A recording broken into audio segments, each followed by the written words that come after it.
Hello there, my name is Ruth Taylor and I moved to New Zealand with toddlers and now I have teenagers. And I come to you today as the parenting coach and the author of the Childish Adult book series. So we've been talking about behaviour and today we're going to look at behaviour type 2.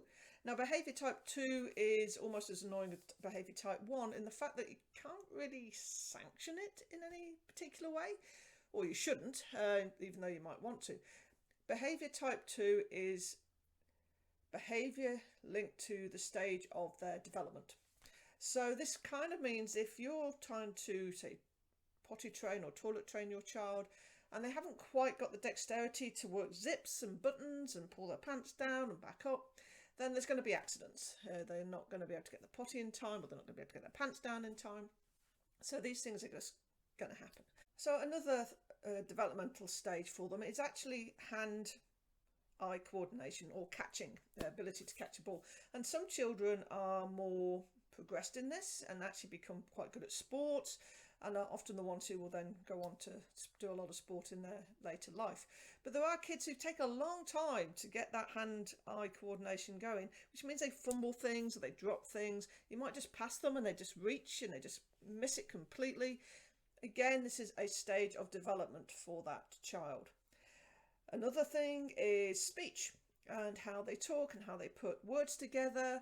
Again, if they don't fully understand what you're asking from them, or you're finding it really hard to understand them, yes, it might frustrate you, might wind you up, but it's not really something you should be looking to punish. I mean, there's wonderful information out there about how the child's brain develops, and one of the simplest ones of those is with mathematics. There's no point getting annoyed with your child for counting on their fingers, because that's actually one of the many stages which a child's brain goes through in how to work out problems. So if you give them 5 things and 2 things, you'll get them going 1, 2, 3, 4, 5, 1, 2, 1, 2, 3, 4, 5, 6, 7. It's a whole different ball game for them to be able to conceptualize 5 and 2 and go 1, 2, 3, 4, 5, 6, 7. A lot of the time they have to count the 2 bits separately. It's interesting, as there are lots of videos out there which will kind of show you those progressions. But again, trying to force your child to do things in their head or not do it with counting is actually going to be detrimental to them if they're at that particular stage of their development. I mean, the other thing around that whole stage of development is it follows your child through the whole of their life. I mean, there's the whole kind of puberty scenario. That's a stage of development. There's a whole teenage years where the child will stop talking to you. So you can't really punish your child for being grumpy and moody and sullen and quiet. What you can put sanctions around is if they are using inappropriate language, or if they are responding to you in some form of violent manner, or a manner that isn't acceptable in your family.